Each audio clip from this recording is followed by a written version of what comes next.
titled Coming Home. That's also our one big powerful message. Now, ang nilalaman ng Book of Deuteronomy, ito, yung mga speeches ni Moses na na-divide into 34 chapters. Ilan ulit? Pakitype nga dyan, Desiree, Lay, Cedrix, 34. 34 chapters. But you can divide the book into 4 parts. Yung 34 chapters na yon, i-divide natin, Sis Eunicia, Cedrix, Lay, sa 4 parts. First, Moses repeats some of the old laws na nabanggit sa Exodus. Okay? And then, Moses will talk about what those old laws look like kapag in-apply naman siya sa makabagong time, sa makabagong place. Third, Moses will also give us some new laws for the promised land. And then yung pang-apat, Moses will give his blessing for the new leader who will take his place. Now, Andre, Jaime, Desiree, Gabriel, kung babasahin nyo ang Deuteronomy, mapapansin nyo na yung mga speeches ni Moses nakakalito. Nakakalito. Kasi kapag nagsalita siya, lagi niyang sinasabi sa audience niya, you rebelled. Tsaka, you disobeyed. Na pag sinasabi niya yun, para bang ang kausap niya ay yung mga first generation na Israelites. Diba? Kasi sila yung mga nag-disobey. Diba? Sila yung mga nagrebelde. Eh di ba yung mga yun patay na? Wala na yung mga yun. So sinong kausap ni Moses? I believe, sinasadya ng nagsulat, ng author ng Deuteronomy na ganyan ang format. Na parang ang kausap niya yung first generation. Sinasadya ng author yan. Bibigyan ko kayo ng hint. Kaya ang title ng series na ito ay Dear Prodigals. Clue na yan para malaman natin kung sino ba ang kausap ni Moses, kung sino nga ba ang kausap ng author nung nagsulat ng Deuteronomy. Para kanino nga ba yung Book of Deuteronomy?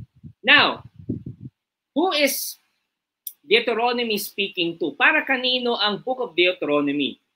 Deuteronomy was speaking to all those returning to God. 4 ang audience. Ilan ulit? Pakitype sa chat box. Gabriel, Hailey, Elizabeth, ilan ang audience? 4. 4. Okay? Now, first audience, isa-isay natin. First audience ng Deuteronomy book ay ito. Moses was talking to the second generation of Israelites who were at the doorstep of the promised land. Sila yung malapit nang makapasok sa promised land. So para sa kanila to, itong Book of Deuteronomy. Okay? Sila yung first audience. Ang Deuteronomy para sa kanila. The second audience, ito, para kanino pa? Ang Book of Deuteronomy. The second audience, ito ha, you need to open your mind. Okay? Open your mind. Hindi po sinulat ang Deuteronomy lang nung panahon na sila ay papasok sa Promised Land. Hindi po. Meron pang nangyari. The second audience were the Jewish exiles in Babylon who were waiting to go back to their homeland, Israel. At ito ay nangyari 900 years later. Pagkatapos ni Moses, wala na si Moses. 900 years later. So kinompile yung Book of Deuteronomy at ipinabasa uli dun sa mga Israelites na nasa Babylon. Nung sila ay mga alipin doon. Nung panahon na sila ay inaalipin pa at binibigyan sila, pinabasa yung Book of Deuteronomy para mabigyan sila ng pag-asa. At anong sinasabi ng Book of Deuteronomy? Listen to this. Anong sinasabi ng Book of Deuteronomy sa kanila? Ang sinasabi sa kanila ito, pag-uwi nyo. Ganun lang. Pag-uwi nyo, bla bla bla bla bla bla bla. Imagine niyo to ha. Nakakulong sila, alipin sila, tapos pinabasa yung Deuteronomy sa kanila na nagsasabi, pag-uwi nyo, bla bla bla bla bla bla bla. So ibig sabihin, makakauwi sila. Nasusundan nyo? Makakauwi sila. Yung Book of Deuteronomy nagbigay ng pag-asa sa kanila. Kung may katabi ka dyan, tignan mo yung katabi mo, sabihin mo sa kanya, uuwi ka rin. Lalo na kapag hindi taga dyan, uuwi talaga yan. Diba, Tin, Elisa, Jensen? Diba? Uuwi din yan. Ang sinasabi doon, pag uwi nyo, ito ang gagawin nyo. Book of Deuteronomy, ganun. Okay? Pag uwi nyo, ito ang gagawin nyo. Grabe, no? Nabigyan sila ng pag-asa. Nabigyan ng pag-asa yung mga alipin sa Babylonia noon. But that was 900 years later, after makapasok sila sa Promised Land. Alam nyo, makwento ko lang, naalala ko, recently, ito, few days ago, nagbigay po tayo ng ating little acts of love sa 2 evacuation centers dito sa Dagupan City. At itong mga to, sinabi ng mga servants natin na matatapos din ito. Uuwi din kayo. Uuwi din kayo. So pag uwi nyo, magdasal kayo. Pag uwi nyo, patatagin nyo pa yung inyong panampalataya. Pero one thing is for sure, hindi kayo mag-i-stay dito sa evacuation ng matagal at ng forever. Kasi uuwi din kayo. That gave them hope. Third audience, ito na. Third audience is this. Yung mga umuwi na papuntang Israel, galing Babylon. Okay? Pagdating nila, sabi nila, ano ba ito? Ito ba yung lupang pangako? Ito ba yung promised land? Sira-sira ang bayan. 900 years after Moses. Yun yung third audience. Now, but there is a fourth audience. Joel, Josephine, Jensen, Cedrix, meron pang pang-apat na audience. Mababasa natin ito ha, sinasummarize ko lang sa inyo. Okay, pero eventually mababasa natin to. Sinasummarize ko lang. Para bang kinakausap rin ni Moses yung mga namatay na? Bakit? This is intentional sa mga biblical authors. Now, sino nga ba itong fourth audience? Tingnan niyo ko sa mata. Type nyo nga dyan sa may comment section, sino? Sige nga. Sino? Kung gusto nyo malaman yung fourth audience, kung para kanino nga ba, para kanino rin nga ba, itong Book of Deuteronomy. Yan. Sino? Sabi ni Leia, yan, thank you very much. Eto na, Tin. Sino? Eto na. Ang Book of Deuteronomy, the fourth audience. Sino nga ba yung fourth audience? Eunicia, Desiree. Tingnan niyo ako sa mata. Tayo. We are the fourth audience. Tayo yun. Para sa atin ang Book of Deuteronomy.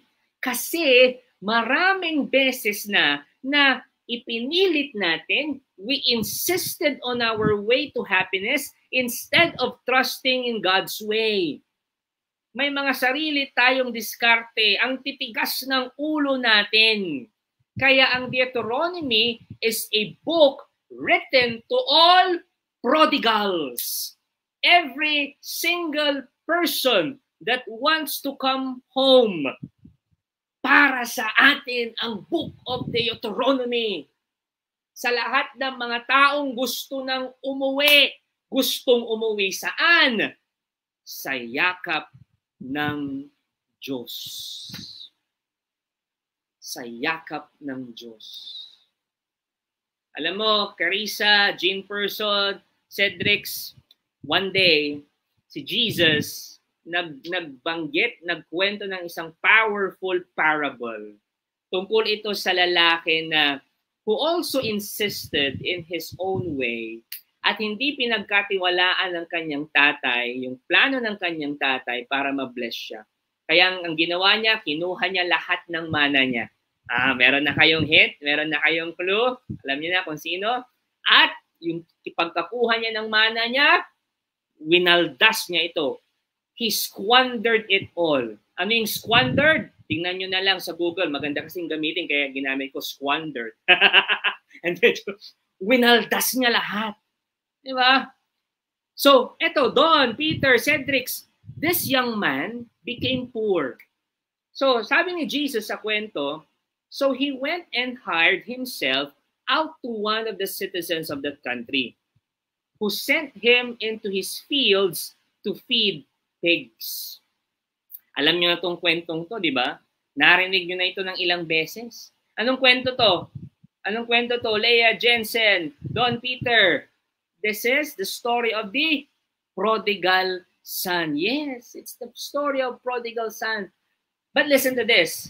But this time, I want you to put yourself in the sandals of a first century Jew. Yung tipong, kunwari nandoon ka sa mga panahon na yon, isa kang first century na Hudyo. Nung panahon na yon, kasi nung kinikwento ni Jesus ito, yung mga first century Jew, sigurado, mangiyak-ngiyak sila. Mangluha-luha sila. Nung kinikwento ni Jesus ito. Bakit?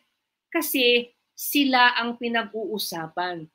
Brother Bars, di ba ang pinag-uusapan yung prodigal son? Pero bakit mo sinabing sila yung pinag-uusapan, yung mga first century Jew? Kasi po, hindi yung tao o bida sa kwento ang pinag-uusapan, kundi sila, yung buong bayan nila. Kasi sila din ay naging alipin at pinapakain nila yung mga hayop ng mga sumakop sa kanila. Kaya nung si Jesus, kwento niya yon, sabi ng mga tao nandun, nakaka-relate sila. Sabi niya, teka lang, parang kami ito kwento namin to Nagpapakain din kami ng mga hayop ng mga sumakop sa amin. Nahihirapan din kami, Jean Person, Desiree. Nakarelate sila. Sila yun. They were in tears nung kinikwento ni Jesus tong parable na ito. Let me finish the story of Jesus. Jesus described what happened to the prodigal son, who went home to his father. Sabi niya, but while he was still a long way off, his father saw him and felt compassion and ran and embraced him and kissed him. Ito ang tanong. Sinong nagkikwento dito? Si Jesus. Imagine niyo to kung yung mga tao nag-iiyakan habang kinikwento ni Jesus ito, si Jesus, ito siya, sobrang passionate. Sobra yung passion niya. Bakit? He was telling his story. It was his sacred mission. Yung sinasabi niya, ito yung mission ko Yung kinikwento niya, ito yung mission ko sabi ni Jesus. At ano yung mission niya? To welcome every prodigal. Yun yung mission niya. And in this story, Don Peter, Cedric's Jean Person, Al Chris, in this story, Jesus was saying, He is the Father. Siya ang tatay na yayakap sa kanila. Yung mga pinagkwekwentuhan niya. At siya rin ang tatay na yayakap sa'yo. Pagbalik mo. When you come home. Nais kong ilagay nyo ang sarili nyo doon sa posisyon ng prodigal son. In your life, na-reject mo na rin ang Diyos. Paano? By sinning against Him. But I want you to master all your strength and just come home to Him. Balik ka na sa Kanya. Uwi ka na sa Kanya. Yes, nahihiya ka ngayon. Yes, feeling mo ang dumi-dumi mo with all those sins, pero master all your strength. Ipunin mo lahat ng strength mo and go to Him. Come home to Him. Come back home to Him. Hindi ko alam, baka marami kayong nagawang kasalanan nitong linggong ito, o marami kayong nagawang kasalanan sa buhay ninyo. Erwin, Yaniel, Tin. But today, God wants you to come home. Nahihiya ka pa, but today, God wants you to come home. He wants to, alam niyo, ready na siyang nakaganon Nakaganon na siya. Ready to hug you. Ready to embrace you. Come home to Him. Run to the Lord. Run to Jesus. Because of what Jesus did on the cross, forgiveness is waiting for you. Come to the feast. Attend the Mass. Go to confession. Yun yung mga pagbalik natin sa Diyos. Come to the feast. Go to the Mass. Attend confessions. Go back to God. Ready na siya para yakapin ka. And as we come into worship today, I want you to be in a disposition wherein, Lord, nahihiya ako sa lahat ng mga nagawa ko. Pero Lord, gusto ko nang bumalik sa inyo. Gusto ko nang umuwi sa yakap niyo. And as we sing this song, my dear brothers and sisters, my dear Feast Dagupan family, we imagine ourselves running towards Jesus, running towards Jesus' embrace, running towards Jesus' love. Tara na! Uwi na tayo. Let's come home to Jesus' love. Thank you for watching. Be sure to subscribe to this YouTube channel para wala kayong ma-miss na video at live stream. Please also share this video to your loved ones, families, and friends. And do not forget that you can join us here live sa Feast Dagupan. God bless you all more. Mama Mary loves you.